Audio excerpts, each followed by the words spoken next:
Estava ali, naquela cadeira de rodas gelada, olhando para as portas duplas da sala de cirurgia que se abriam e fechavam sem parar. Meus 62 anos nunca pesaram tanto quanto naquele momento. A dor na coluna era insuportável, mas não era nada comparado ao que eu senti quando Carlos me empurrou pelas costas e disse aquelas palavras com uma frieza que eu nunca tinha visto nele. Vai ficar parada? Entra logo. 28 anos de casamento. 28 anos acreditando que tínhamos construído uma vida juntos. E ali estava ele, me empurrando como se eu fosse um objeto estragado que precisa ser consertado rapidamente para não atrapalhar os planos dele. Virei para trás, mesmo com toda a dor, e olhei bem nos olhos dele. Não sei de onde veio a força para falar o que disse, mas as palavras saíram da minha boca como se tivessem vida própria. Guarde este dia na memória, porque ele vai ter volta.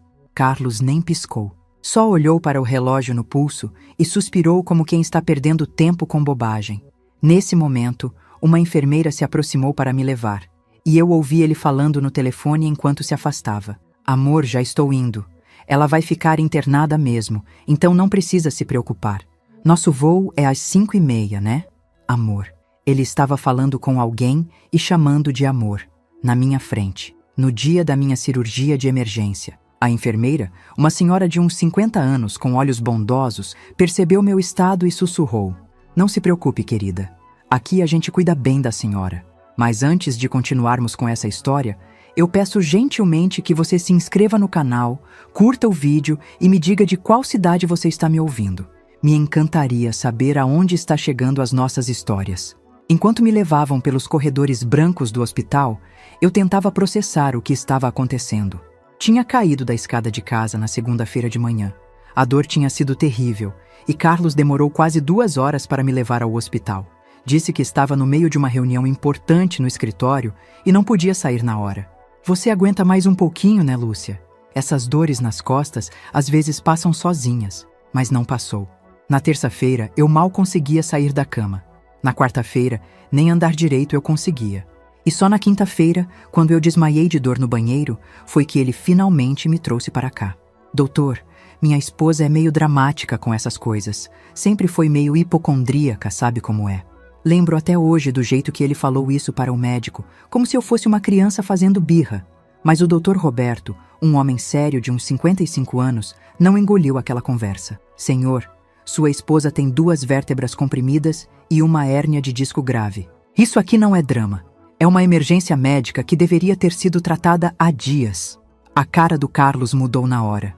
Ficou vermelho, gaguejou alguma coisa sobre trabalho e responsabilidades, mas o doutor já tinha perdido a paciência com ele. Agora, sendo levada para a cirurgia, eu me lembrava de cada detalhe daquela conversa. E me lembrava também de como Carlos ficou nervoso quando falaram sobre internação e custos do procedimento. Doutor, o convênio dela cobre tudo, né? Porque a situação financeira está meio apertada no momento. Situação financeira apertada? Desde quando? Eu recebi uma herança boa da minha mãe há 5 anos. 50 mil reais que deixei na conta do Carlos para ele administrar melhor, já que sempre foi ele quem cuidava das finanças da casa. E o escritório de contabilidade dele sempre teve movimento. Senhora Lúcia, vamos fazer uns exames pré-operatórios e depois a senhora vai para o centro cirúrgico. O Dr. Roberto é um dos melhores, não precisa se preocupar. A enfermeira tentava me acalmar, mas minha cabeça estava a 1000. Carlos tinha ido embora. Nem esperou para saber se eu ia ficar bem. Nem quis saber qual era o procedimento. Simplesmente saiu andando pelo corredor falando no telefone com a tal Amor. Durante os exames, tentei ligar para minha filha Patrícia. Ela sempre foi mais próxima do pai, mas pensei que pelo menos viria me dar apoio na cirurgia. O telefone chamou, e quando ela atendeu, ouvi música alta no fundo.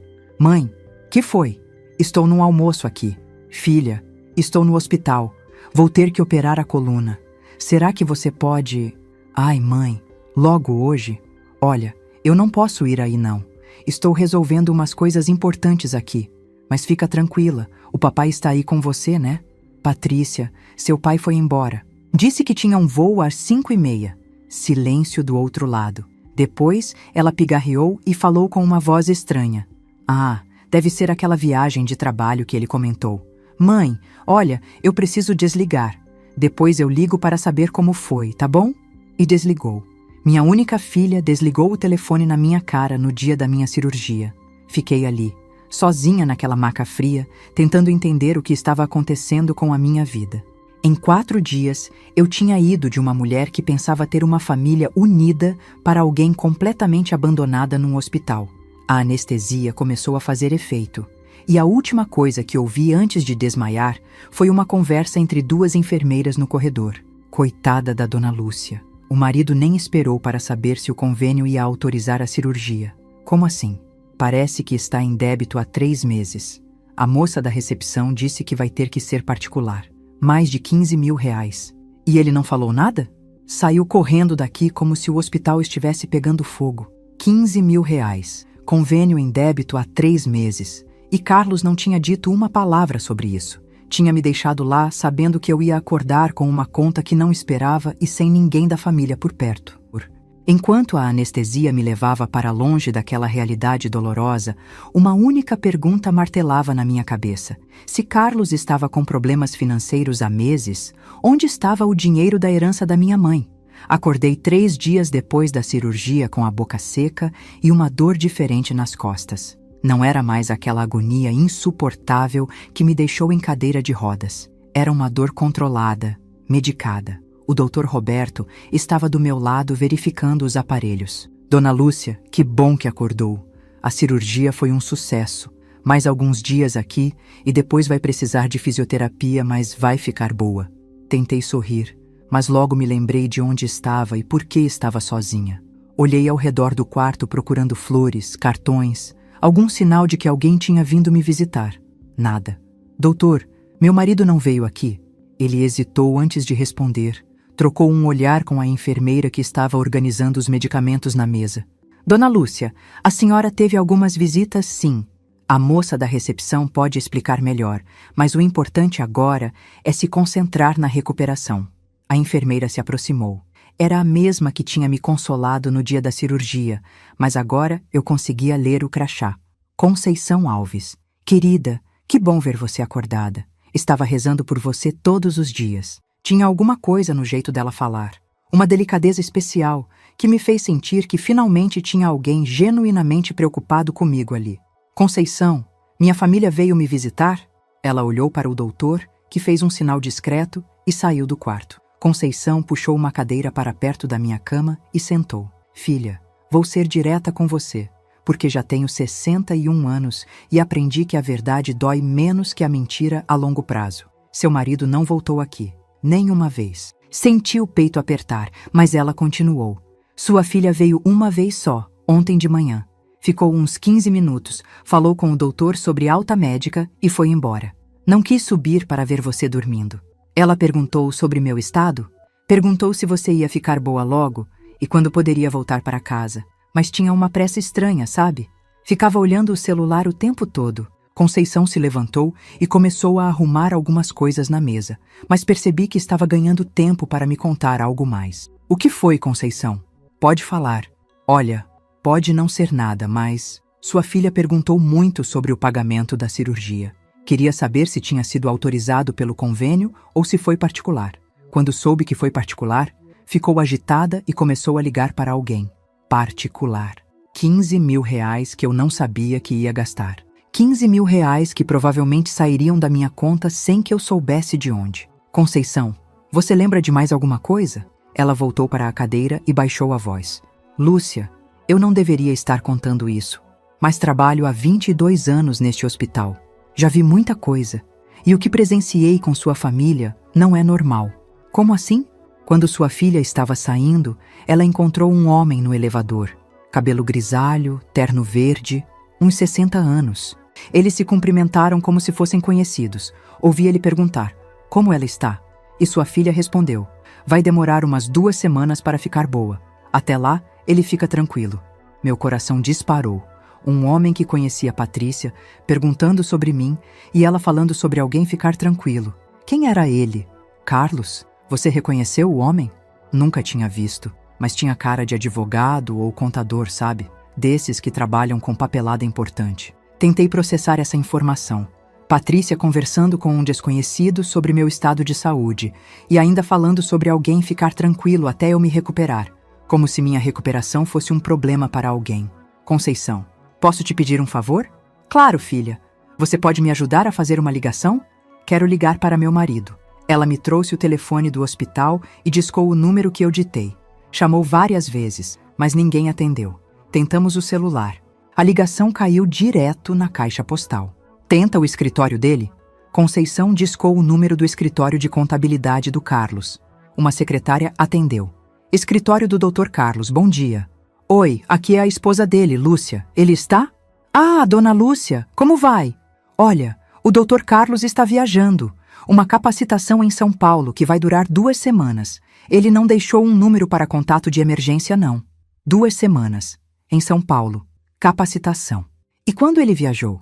Na quinta-feira da semana passada, no final da tarde. Disse que era muito importante para o crescimento do escritório. Na quinta-feira, o mesmo dia da minha cirurgia. O voo das 5h30. A senhora sabe se ele viajou sozinho? Silêncio do outro lado.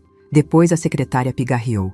Dona Lúcia, eu acho melhor a senhora conversar direto com ele quando ele voltar, tá bom? Desliguei o telefone com as mãos tremendo. Conceição percebeu meu estado e segurou minha mão. Filha, que foi? Conceição, meu marido não está em nenhuma capacitação. Ele foi para a Disney com uma mulher, no dia da minha cirurgia. Falei isso e comecei a chorar.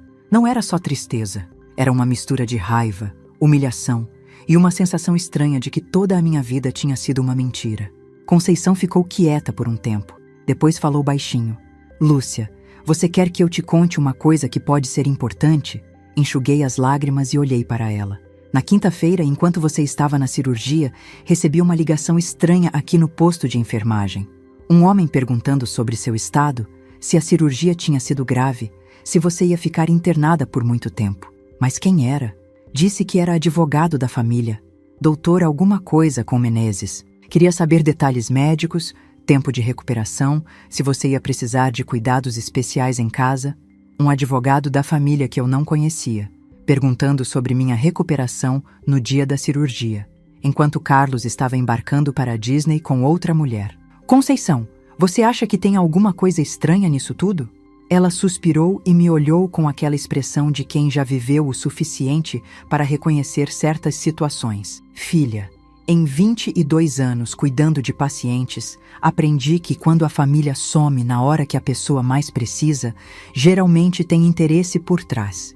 E quando aparecem advogados fazendo perguntas sobre estado de saúde, bem, normalmente tem a ver com dinheiro ou herança. A palavra herança ecoou na minha cabeça.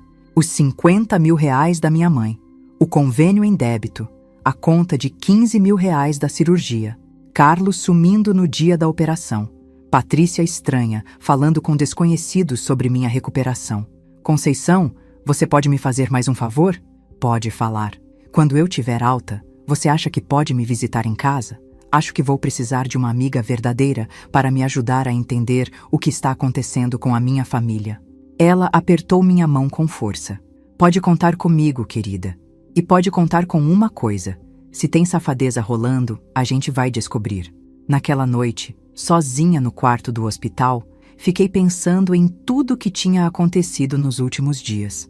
Carlos desaparecido, Patrícia estranha, um advogado desconhecido fazendo perguntas sobre mim, contas não pagas.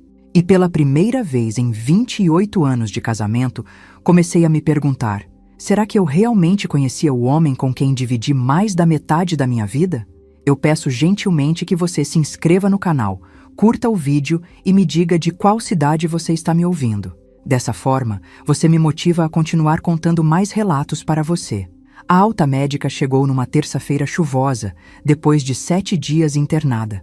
Conceição me ajudou a organizar as coisas e chamou um táxi para me levar para casa. Durante todo o trajeto, ela segurou minha mão e repetiu várias vezes que eu podia ligar para ela a qualquer hora. Lúcia, qualquer coisa estranha que você perceber, me liga. Qualquer coisa mesmo. Quando chegamos na minha casa, a primeira coisa que notei foi o cheiro diferente. Não era o cheiro de casa abandonada por uma semana. Era como se alguém tivesse estado ali recentemente. Perfume feminino no ar. Um perfume que eu não conhecia. Conceição, você está sentindo esse cheiro? Ela fungou e fez uma cara de quem entendeu na hora. Perfume importado, caríssimo. Nenhuma mulher casada há 28 anos gasta uma fortuna num perfume assim à toa. Entramos devagar. Eu ainda estava mancando um pouco e usando uma bengala que o Dr. Roberto tinha dado. A casa estava arrumada demais. Tipo de arrumação que fazemos quando sabemos que alguém vem visitar. Almofadas no lugar, mesa de centro sem nenhuma revistinha em cima, tapete aspirado. Filha, sua casa é sempre assim organizada? Nunca. O Carlos deixa jornal espalhado, eu sempre tenho alguma costura em cima da mesa. E olha só, mostrei para ela a estante da sala. Todos os meus porta-retratos estavam virados para baixo. Quem é que vira foto para baixo, Conceição?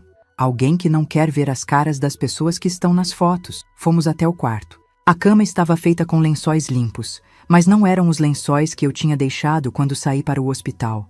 Eram aqueles de cetim que ganhei de casamento e só usava em ocasiões especiais. Lúcia, senta aqui na cama que eu vou dar uma olhada no banheiro. Ela voltou 2 minutos depois, com uma expressão que eu não consegui decifrar. O que foi? Tem 2 tipos de shampoo no banheiro. Um é o seu, que eu reconheço do hospital. O outro é daqueles caríssimos de salão. E tem uma escova de dente rosa guardada dentro do armário. Escova de dente rosa. Alguém tinha dormido na minha casa, no meu quarto, na minha cama. E não era a primeira vez, pelo jeito. Conceição, me ajuda a procurar uma coisa? Procurar o quê? Meus documentos. O Carlos sempre guardava tudo numa pasta vermelha dentro do armário do escritório. Extratos de banco, comprovantes, essas coisas. Fomos para o pequeno escritório que ficava no fundo da casa. Carlos sempre disse que era dele, que eu não precisava me preocupar com papelada chata. Durante 28 anos, confiei nele para cuidar de tudo. O armário estava trancado. Ele nunca trancou esse armário, Conceição. Em 28 anos, nunca. Cadê a chave? Procuramos por toda a casa. Gavetas, porta-chaves, até embaixo do tapete. Nada. Espera aí. Deixa eu ver uma coisa. Conceição pegou um grampo de cabelo da minha penteadeira e foi mexer na fechadura. 2 minutos depois, ouvimos o clique. Onde você aprendeu isso? 40 anos de vida te ensinam muita coisa, filha. Principalmente quando você já foi casada com um homem que escondia coisas. Abrimos o armário e a primeira coisa que vimos foi uma pilha de papéis em cima da mesa. Peguei o primeiro, uma carta do banco. Segunda notificação de débito em conta corrente. Valor em aberto, R$ 12.345. Como assim, débito? Eu deixei 50 mil na conta há 5 anos. Peguei outro papel. Extrato bancário. A conta, que deveria ter pelo menos 40 mil reais, tinha um saldo de 820 reais. Lúcia, senta. Senta antes de ler o resto. Não conseguia entender. Onde estava meu dinheiro? Comecei a passar os extratos um por um, vendo as movimentações dos últimos 5 anos. No início, estava tudo normal. Depósito da herança, 50 mil reais. Depois, saques pequenos. 500 aqui, 700 ali. Mas nos últimos 2 anos, os saques ficaram maiores, muito maiores. 2 mil por mês, 3 mil, 5 mil. E sempre com a mesma justificativa no extrato. Saque caixa eletrônico, Carlos Bastos. Conceição, 5 mil reais por mês, durante 2 anos. Isso dá 120 mil reais. Mas eu só tinha 50. Filha, olha aqui no final da pasta. Ela tinha encontrado um maço de papéis grampeados. Li o cabeçalho e senti o mundo girar. Contrato de empréstimo consignado, Lúcia Bastos. Conceição, eu nunca fiz empréstimo nenhum. Mas aqui está sua assinatura. Era mesmo minha assinatura. Ou uma imitação muito boa. Um empréstimo de 70 mil reais em meu nome, com desconto automático na minha aposentadoria. 48 parcelas de R$ 1.890 reais. Olha a data desse empréstimo, Lúcia. 15 de março de 2023. 1 ano e meio atrás. Na mesma época em que Carlos começou com aquelas viagens de trabalho mais frequentes. Conceição, eu nunca assinei isso. Nunca nem conversei sobre empréstimo. Filha, tem mais coisa aqui. Ela me mostrou outro documento. Procuração plena. Lúcia Bastos outorga plenos poderes a Carlos Bastos para movimentação de contas bancárias, contratação de empréstimos e decisões financeiras. A assinatura era minha. Eu lembrava vagamente de ter assinado aquilo há uns 3 anos, mas Carlos disse que era só para facilitar as coisas do dia a dia. caso eu estivesse viajando ou algo assim. Ele me enganou, Conceição. Usei essa procuração para fazer empréstimo em meu nome. E gastou tudo, seus 50 mil da herança, mais os 70 mil do empréstimo. 120 mil reais. Continuei fuçando nos papéis quando encontrei algo que me fez parar de respirar. Recibos de uma joalheria. Colar de pérolas, 8.500 reais. Anel com diamante, 12 mil reais. Pulseira de ouro, 6.200 reais. Tudo pago com dinheiro. Tudo comprado nos últimos 2 anos. Conceição, ele gastou meu dinheiro comprando joias para outra mulher. Quantos anos você disse que essa amante tem? 29. E quantos anos tem sua filha? 32. Por quê? Conceição pegou outro papel que estava no fundo da pasta. Seguro de vida. Lúcia Bastos. Beneficiária. Patrícia Bastos Silva. Era um seguro que eu não lembrava de ter contratado. Valor do prêmio em caso de morte. 200 mil reais. Data da contratação, 6 meses atrás. Lúcia, sua filha vai receber 200 mil reais se você morrer. Conceição, eu não lembro de assinar isso. Olha a assinatura. Era minha assinatura. Mas eu tinha certeza absoluta de que nunca tinha visto esse documento antes. Ele falsificou minha assinatura? Ou você assinou sem saber o que estava assinando? Tentei me lembrar. 6 meses atrás. Carlos tinha chegado em casa com uma pilha de papéis do escritório, dizendo que precisava da minha assinatura em alguns documentos da Receita Federal. É só rotina, amor. Todo mundo casado precisa assinar essas coisas para o imposto de renda. Assinei tudo sem ler. Confiava nele. Eram 15 ou 20 papéis, e eu assinei todos. Conceição, acho que ele me fez assinar esse seguro junto com outros papéis, sem eu saber. Filha, você está percebendo o que está acontecendo aqui, né? Eu estava começando a perceber, mas não queria acreditar. Carlos gastou todos os seus 50 mil reais da herança. Fez um empréstimo de 70 mil em seu nome. Comprou joias para a amante. E fez você assinar um seguro de vida que vai dar 200 mil para sua filha se você morrer. E me abandonou no hospital no dia de uma cirurgia de risco, sem falar no advogado misterioso, fazendo perguntas sobre seu estado de saúde. Ficamos as duas em silêncio, processando aquilo tudo. Depois, Conceição falou baixinho. Lúcia, tem uma coisa que eu preciso te contar, mas você não vai gostar. Fala. Quando alguém gasta o dinheiro todo, faz empréstimo no nome da pessoa e ainda contrata seguro de vida. Geralmente é porque está planejando alguma coisa. Planejando o quê? Ela me olhou com aqueles olhos bondosos, cheios de preocupação. Filha, eu acho que seu marido e sua filha estão esperando você morrer. As palavras ficaram ecoando na minha cabeça. Carlos e Patrícia, esperando eu morrer, para ficarem com 200 mil reais livres de qualquer dívida ou complicação. E de repente entendi por que Carlos tinha ficado tão nervoso quando o médico disse que minha cirurgia era de risco. Não era preocupação comigo. Era medo de que os planos dele dessem errado na hora errada. Conceição, o que eu faço agora? Agora a gente vai descobrir exatamente o que eles estão planejando, respondeu Conceição com uma determinação que me surpreendeu. Nos dias seguintes, ela vinha me visitar toda tarde depois do plantão no hospital. Sempre trazia alguma informação nova, sempre com aquele jeito discreto de quem sabe fuçar sem levantar suspeitas. Lúcia, descobri uma coisa sobre aquele advogado que ligou no hospital. O que foi? Perguntei para a telefonista se ela lembrava do sobrenome. Dr. Menezes. Procurei na internet e achei. Menezes e Associados. Especialistas em interdição e tutela de idosos. Interdição. A palavra me deu calafrios. O que é interdição, Conceição? É quando declaram que uma pessoa não tem capacidade mental para cuidar dos próprios bens. A família pede para o juiz nomear um tutor para administrar tudo. Senti as pernas bambearem. Sentei na cadeira da cozinha tentando processar aquilo. Você está dizendo que eles querem me declarar louca? Incapaz mentalmente. É diferente de louca, mas o resultado é o mesmo. Você perde o direito de mexer no seu próprio dinheiro. Mas eu estou perfeitamente bem da cabeça. Eu sei. Mas eles podem inventar que você tem início de demência, que anda confusa, que não se lembra das coisas. Com a idade que você tem e depois de uma cirurgia como a sua, é fácil convencer um juiz. Fiquei pensando em todas as vezes que Carlos fazia comentários sobre minha memória nos últimos meses. Lúcia, você está esquecendo muito as coisas ultimamente. Amor, ontem você me perguntou a mesma coisa 3 vezes. Será que você não está meio confusa por causa da idade? Agora eu entendia. Não era preocupação. Era preparação de terreno. Conceição, mas se eles me interditar, como fica o seguro de vida? Aí que está o problema. Se você for interditada, o tutor pode decidir sobre tratamentos médicos. E se acontecer alguma coisa com você... Ela não precisou terminar a frase. Se eu fosse declarada incapaz e algo acontecesse comigo, Carlos, como tutor, teria controle total sobre meus bens, e Patrícia ainda receberia os 200 mil do seguro. Mas tem mais uma coisa que descobri. O quê? Lembra que você falou que ele foi para a Disney com uma mulher de 29 anos? Lembro.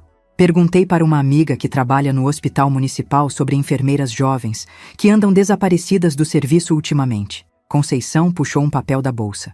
Andréa Figueiredo, 29 anos, técnica em enfermagem. Pediu licença não remunerada por 15 dias na mesma semana da sua cirurgia. Motivo alegado: problemas familiares. Andréa Figueiredo. Agora, a amante tinha nome e profissão. Uma enfermeira, Lúcia. Alguém que sabe exatamente como simular sintomas de demência, como fazer parecer que uma pessoa está confusa ou perdendo a memória. E o Carlos deve ter contado para ela sobre o seguro de vida, sobre os planos de me interditar? Com certeza. Uma enfermeira saberia orientar ele sobre como proceder medicamente. Conceição se levantou e começou a andar pela cozinha, pensativa. Filha, eu preciso te falar uma coisa, mas promete que não vai se desesperar? Fala. Ontem conversei com o Dr. Roberto sobre seu caso. Perguntei se ele tinha recebido alguma ligação estranha depois da sua alta. E tinha? Um homem ligou-se identificando como seu genro, marido da Patrícia. Perguntou se você tinha apresentado sinais de confusão mental depois da cirurgia, se a anestesia podia ter causado algum problema cognitivo. Genro? Patrícia era separada há 2 anos. Conceição, minha filha não tem marido. Pois é. O Dr. Roberto estranhou também e falou que você estava perfeitamente lúcida. Aí, o homem insistiu. Disse que a família estava preocupada porque você andava muito esquecida em casa. Que cara de pau! Mas o Dr. Roberto não é bobo. Disse para o homem que qualquer dúvida sobre seu estado mental teria que ser avaliada por um psiquiatra em consulta agendada, com você presente. E o que o homem respondeu? Desligou na cara do doutor. Ficamos as duas quietas. Depois, Conceição falou. Lúcia, eles estão montando um caso contra você, criando evidências de que você está com problemas mentais. Mas como? Eu nem saio de casa desde que voltei do hospital. Não precisa. Eles podem dizer que você anda confusa, que esquece de tomar remédio, que fala sozinha, que não reconhece as pessoas. A palavra da família pesa muito nesses casos. Conceição pegou minha mão. Filha, você precisa entender que eles não estão só depois do dinheiro. Eles querem você fora do caminho completamente. Como assim? Pensa bem, se você for interditada, vai para uma clínica psiquiátrica. Lá, qualquer coisa pode acontecer. Um probleminha cardíaco, uma infecção hospitalar, uma queda. A realidade me bateu como um soco no estômago. Eles não estavam só esperando eu morrer. Eles estavam planejando fazer eu morrer. Conceição, o que eu faço? Como eu provo que estou bem da cabeça? Primeiro, a gente precisa reunir evidências do que eles estão fazendo.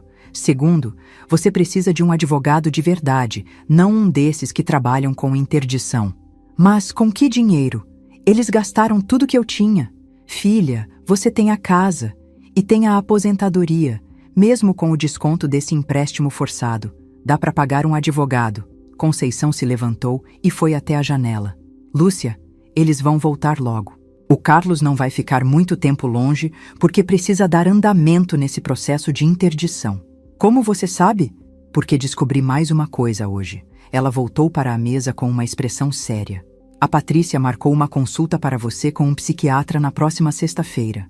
Dr. Augusto Meirelles, especialista em demência em idosos. Como ela marcou consulta para mim?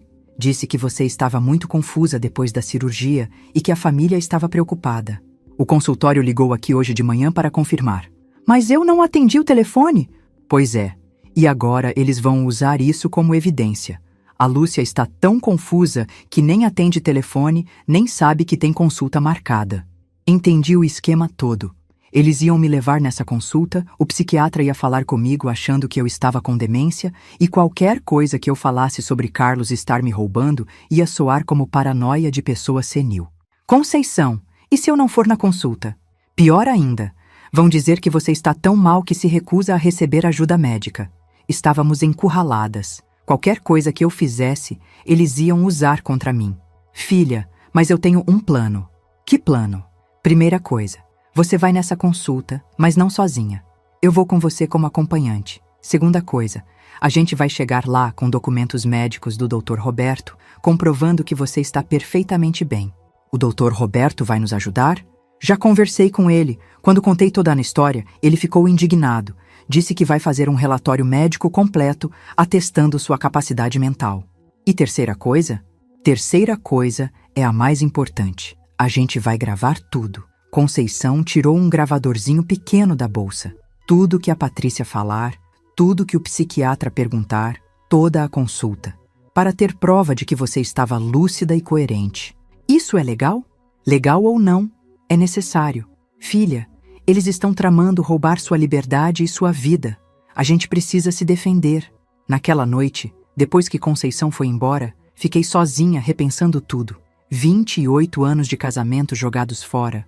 Uma filha que preferia R$200 mil a ter a própria mãe viva.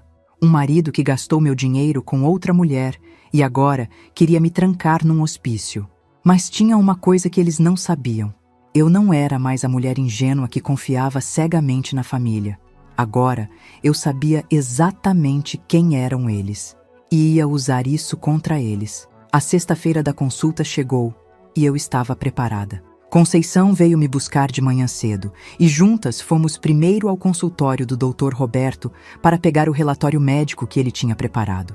Dona Lúcia, aqui está tudo documentado. Seus exames neurológicos, avaliação cognitiva pós-cirúrgica e minha avaliação profissional de que a senhora está com plena capacidade mental. Doutor, muito obrigada. O senhor não imagina como isso é importante. Imagino sim. E quero que saiba que, se precisar de mais alguma coisa, pode contar comigo. O que estão tentando fazer com a senhora é criminoso. De lá, fomos para o consultório do psiquiatra. Conceição estava nervosa, mas eu me sentia estranhamente calma. Durante a semana toda, tinha ensaiado como ia agir. Nem muito esperta demais, nem confusa demais. Natural. Patrícia estava na sala de espera. Quando me viu, veio correndo com aquela cara de filha preocupada que eu já conhecia bem. Mãe, que bom que você veio. Estava tão preocupada com você. Oi, filha. Conceição que me trouxe. Você disse que tinha marcado uma consulta para mim? Isso mesmo. O Dr. Meirelles é muito bom. Vai te ajudar com essa confusão que você anda sentindo. Conceição apertou discretamente minha mão. O gravador estava ligado dentro da minha bolsa. Patrícia, que confusão. Estou me sentindo bem. Ai, mãe, você nem se lembra. Ontem você ligou para mim 3 vezes perguntando a mesma coisa. E anteontem você esqueceu o nome do seu próprio médico. Mentira. Eu não tinha ligado para ela nenhuma vez desde que saí do hospital. Não me lembro de ter ligado, filha. Pronto, está vendo? Você não se lembra de nada mesmo. O Dr. Meirelles nos chamou. Era um homem de uns 50 anos, magro, com uma cara meio impaciente. Desde o começo, notei que ele já tinha uma opinião formada sobre mim. Dona Lúcia, sua filha me contou que a senhora anda muito esquecida depois da cirurgia.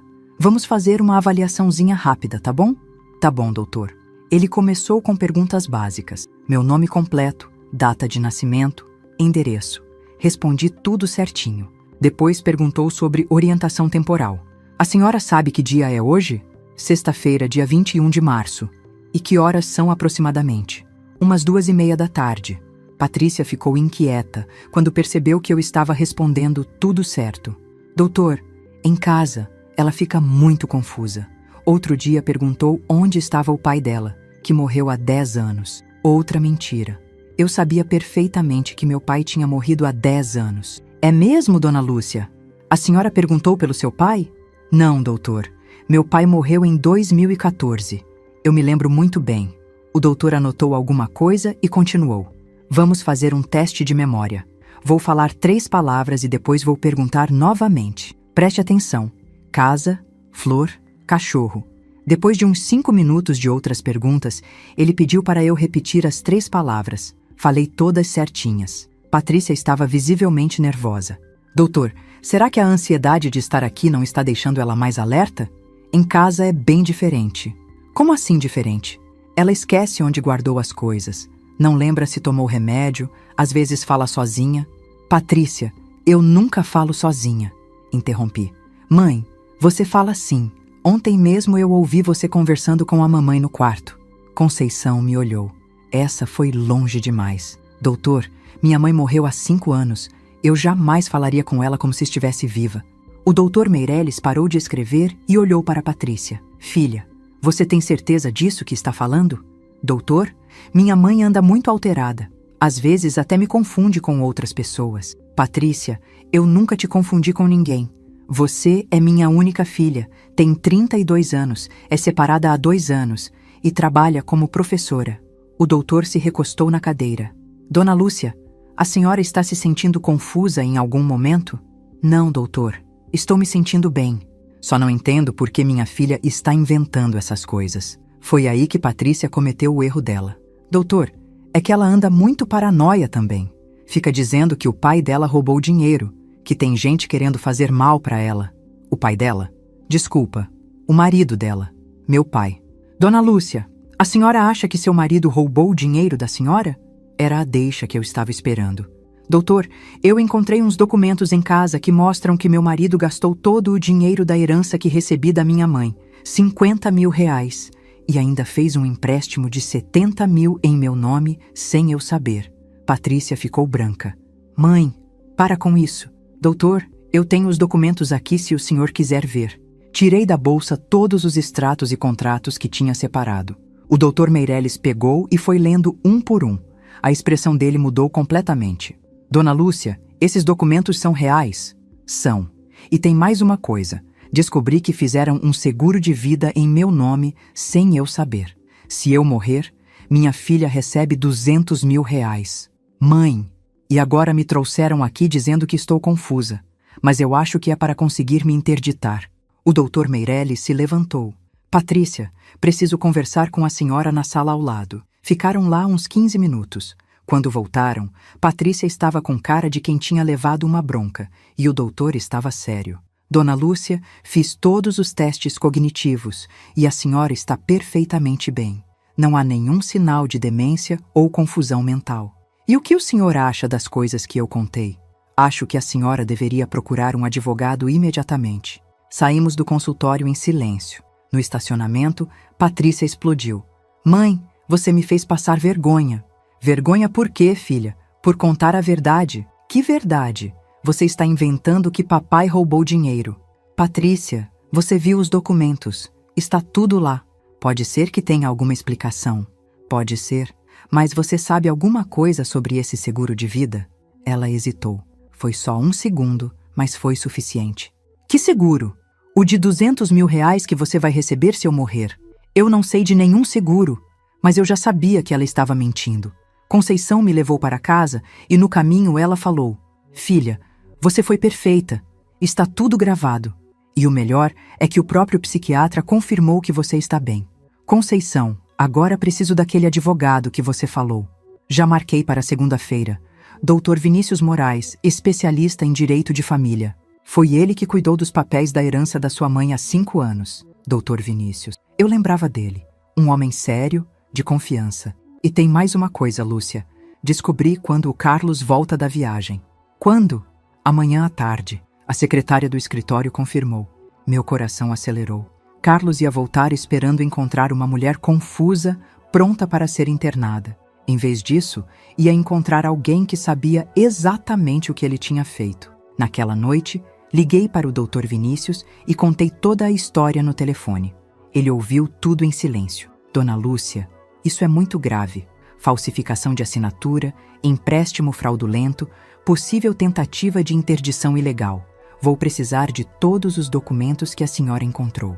Doutor, é possível reverter esse empréstimo? Se provarmos que foi feito sem seu conhecimento, sim. E também vamos conseguir anular aquele seguro de vida. E o dinheiro que ele gastou? Vamos atrás de cada centavo. E também vamos pedir divórcio com separação litigiosa de bens. Divórcio. A palavra que eu nunca pensei que ia usar. Doutor, ele vai tentar me intimidar. Dona Lúcia, segunda-feira de manhã vou estar na sua casa com todos os papéis prontos. Quando seu marido chegar, vai encontrar uma surpresinha esperando por ele. Sábado passou devagar. Conceição veio me fazer companhia e ficamos organizando todos os documentos para o advogado. À tarde, ela foi embora e eu fiquei sozinha me preparando mentalmente para o confronto. Carlos ia chegar domingo pensando que tinha conseguido, que eu estava preparada para ser internada, que o plano tinha funcionado. Mas eu não era mais a Lúcia que ele abandonou no hospital há 2 semanas. Agora, eu era uma mulher que sabia exatamente quanto valia e ia fazer ele pagar por cada humilhação que me causou. Domingo de manhã chegou ensolarado e eu estava tranquila. Dr. Vinícius tinha vindo na segunda-feira conforme prometido e durante a semana toda trabalhamos juntos organizando tudo. Os papéis do divórcio estavam prontos. O processo para reverter o empréstimo fraudulento estava protocolado no banco. O seguro de vida já tinha sido cancelado. Dona Lúcia, quando seu marido chegar hoje, vai encontrar uma notificação oficial para comparecer ao meu escritório amanhã às 9 horas. E também os papéis de separação de bens. Doutor, ele pode tentar me ameaçar? Pode tentar, mas já providenciei tudo. Se ele fizer qualquer escândalo, é só ligar para este número que tenho 2 policiais de plantão para vir aqui. Conceição chegou às 2 da tarde para me fazer companhia. Ela estava mais nervosa do que eu. Lúcia, você tem certeza de que quer ficar aqui quando ele chegar? Pode vir para minha casa. Não, Conceição. Preciso olhar na cara dele quando descobrir que sei de tudo. Às 4h30, ouvimos o barulho do carro na garagem. Conceição apertou minha mão. Lembro do que você me disse no hospital, filha. Guarde este dia na memória, porque ele vai ter volta. Carlos entrou em casa com 2 malas e aquela cara de quem voltou de férias maravilhosas. Estava mais bronzeado, mais disposto. Tinha até comprado roupas novas. Oi, Lúcia, como você está? O tom era falso, cheio de uma preocupação que eu sabia que não existia. Estou bem, Carlos. Como foi sua capacitação em São Paulo? Ele hesitou por um segundo. Ah, foi ótima. Muito produtiva. E como você está se sentindo? A Patrícia me contou que te levou no psiquiatra. Levou sim. Foi muito esclarecedor. E o que o médico disse? Conceição estava sentada no sofá, quietinha, mas atenta a cada palavra. Disse que estou perfeitamente bem da cabeça, que não tenho nenhum sinal de demência ou confusão mental. A cara do Carlos mudou na hora. Como assim perfeitamente bem? Mas a Patrícia disse que você andava muito confusa. Patrícia mentiu, Carlos, assim como você mentiu sobre sua viagem para São Paulo. Ele ficou vermelho. Do que você está falando, Lúcia? Estou falando da sua viagem para a Disney com a Andréa Figueiredo, a enfermeira de 29 anos. Silêncio total. Carlos olhou para Conceição como se só agora tivesse percebido que ela estava ali. Lúcia, você está delirando. Eu fui para São Paulo trabalhar. Carlos, estou falando dos 50 mil reais da herança da minha mãe que você gastou, do empréstimo de 70 mil reais que você fez em meu nome, do seguro de vida de 200 mil reais que você me fez assinar escondido. Ele ficou branco como papel. Quem te contou essas mentiras? Ninguém me contou. Eu descobri sozinha. Achei todos os documentos no seu escritório. Você mexeu no meu escritório? No meu escritório. Esta é a minha casa, Carlos. E aqueles são os meus documentos. Ele começou a andar de um lado para o outro nervoso. Lúcia, você não entende de finanças. Eu usei esse dinheiro para investimentos. Vai dar lucro. Que investimentos? As joias que você comprou para sua amante? Que joias? Peguei os recibos da joalheria em cima da mesa. Colar de pérolas, 8.500. Anel de diamante, 12.000. Pulseira de ouro, 6.200. Tudo pago com o dinheiro da minha herança. Carlos se sentou pesadamente na poltrona. Lúcia, me deixa explicar. Não precisa explicar nada. Já entendi tudo. Levantei e fui buscar os papéis que estavam em cima da mesa da cozinha. Aqui está a sua explicação, Carlos. Entreguei para ele o envelope com os documentos do divórcio. Separação litigiosa de bens. Você tem 24 horas para sair da minha casa. Ele abriu o envelope com as mãos trêmulas e foi lendo. A cada linha ficava mais pálido. Lúcia, você não pode fazer isso. Somos casados há 28 anos. E você jogou esses 28 anos no lixo quando me abandonou no hospital para ir viajar com sua amante. Eu posso explicar sobre a Andrea. Não quero ouvir, Carlos. Não me interessa mais. Ele tentou uma última cartada. Lúcia, você não está bem da cabeça. Vamos conversar isso direito quando você estiver mais calma. Foi aí que eu sorri. Um sorriso que eu não sabia que tinha dentro de mim. Carlos, esse é exatamente o tipo de coisa que você não vai poder falar mais, porque tenho um laudo médico completo atestando que estou perfeitamente bem. E tenho gravada a conversa onde a Patrícia tentou convencer um psiquiatra de que estou com demência. Você gravou? Gravei. E também gravei você admitindo que conhece a Andrea. Conceição se levantou.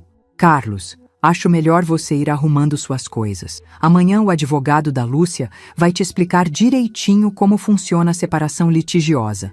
Ele olhou para mim com uma raiva que eu nunca tinha visto. Lúcia, você vai se arrepender disso. Sem mim, você não é nada. Carlos, nos últimos 15 dias aprendi uma coisa. Sem você, eu sou tudo. Ele subiu para o quarto batendo o pé como uma criança fazendo birra. 2 horas depois, desceu com 3 malas e saiu de casa sem dizer uma palavra. Na terça-feira, Dr. Vinícius me ligou. Dona Lúcia, tenho boas notícias. O banco concordou em reverter o empréstimo fraudulento. Você vai receber de volta os 70 mil reais com correção. E o dinheiro da herança. Esse vai ser mais difícil de recuperar, porque tecnicamente ele tinha procuração. Mas conseguimos rastrear para onde foi o dinheiro. Parte está numa conta que ele abriu para a Andrea. Parte foi gasta mesmo. Mas vamos conseguir pelo menos uns 30 mil de volta. E a Patrícia? Ah, sua filha. Ela me procurou ontem querendo saber se o seguro de vida ainda estava valendo. Senti uma pontada no coração, mas não de tristeza. Era libertação. E o que o senhor respondeu? Que ela deveria se preocupar mais em ter uma mãe viva do que em ter dinheiro fácil. 2 semanas depois, estava assinando os papéis de venda da casa. Era grande demais para mim sozinha e queria recomeçar em outro lugar. Dona Lúcia, com o dinheiro da venda da casa mais o que recuperamos do banco, a senhora vai ficar bem confortável, disse Dr. Vinícius. Comprei um apartamento pequeno e aconchegante num bairro tranquilo. 2 quartos, uma sala com vista para o parque, uma cozinha que dava prazer de cozinhar. Conceição me ajudou na mudança. Lúcia, como você está se sentindo? Livre, Conceição. Pela primeira vez em 28 anos, me sinto livre. No sábado seguinte, estava arrumando os livros na estante nova quando a campainha tocou. Era o Dr. Roberto. Dona Lúcia, desculpa incomodar. Conceição me deu seu novo endereço. Vim ver como estava se adaptando. Doutor, que surpresa boa! Entre, por favor. Ele trouxe um vaso de orquídeas para inaugurar a casa nova. Ficamos conversando na sala. Ele me contou que estava aposentado havia 6 meses, que também tinha passado por um divórcio difícil 5 anos antes. Dona Lúcia, posso ser franco? Claro. Admiro muito sua coragem. Não é fácil recomeçar aos 62 anos. Dr. Roberto, pode me chamar de Lúcia. E saiba que eu nunca me senti tão disposta a recomeçar quanto agora. Nesse caso, Lúcia, você gostaria de jantar comigo amanhã? Conheço um restaurante pequeno e aconchegante que acho que você vai gostar. Sorri. Um sorriso sincero, de uma mulher que tinha recuperado a própria vida. Adoraria, Roberto. 3 meses depois, Carlos me encontrou no supermercado. Estava mais magro, com uma cara cansada. A Andrea tinha terminado com ele assim que descobriu que o dinheiro tinha acabado. Lúcia, podemos conversar? Sobre o que, Carlos? Eu cometi alguns erros. Será que não podemos tentar de novo? Olhei para ele e senti nada. Nem raiva, nem tristeza, nem pena. Absolutamente nada. Carlos, você teve 28 anos para me valorizar. Agora é tarde. Mas, Lúcia, eu ainda te amo. Carlos, você nunca me amou. Você amava a ideia de ter uma mulher que cuidasse de você e não questionasse suas decisões. Essa mulher não existe mais. Andei alguns passos e me virei. Ah, e Carlos, lembra do que eu disse no hospital? Que você guardasse aquele dia na memória porque ele ia ter volta? Pois bem, teve volta. Voltei para casa onde Roberto estava me esperando com um almoço que tinha feito para nós 2. Ele cozinhava bem, era carinhoso, me tratava como uma rainha. Sentei na mesa e olhei ao redor. Meu apartamento, conquistado com meu próprio dinheiro, meus móveis, escolhidos do meu jeito, minha vida, finalmente minha. Conceição tinha razão quando disse que em 22 anos de hospital tinha aprendido a reconhecer safadeza. Mas ela me ensinou algo mais importante, que nunca é tarde para uma mulher recuperar sua dignidade. E eu, aos 62 anos, estava apenas começando a viver de verdade. Muito obrigado de coração por você me ouvir até aqui.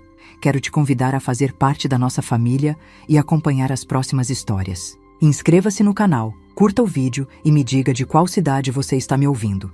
Transparência sobre o conteúdo. Os vídeos apresentam narrativas 100% fictícias, criadas somente para fins de entretenimento, reflexão moral e educacional, com o objetivo de transmitir lições de vida, valores humanos e familiares. Trata-se de uma produção original da equipe humanizada. Todos os nomes, personagens, lugares, eventos e conflitos são fictícios, e qualquer semelhança com pessoas ou fatos reais é mera coincidência. O material visual consiste em dramatizações ilustrativas. Este conteúdo não constitui aconselhamento jurídico, financeiro, psicológico ou profissional. As ações mostradas fazem parte apenas da narrativa. Recursos de inteligência artificial são utilizados somente como apoio na criação de elementos visuais e sonoros. Todo o processo criativo é feito manualmente.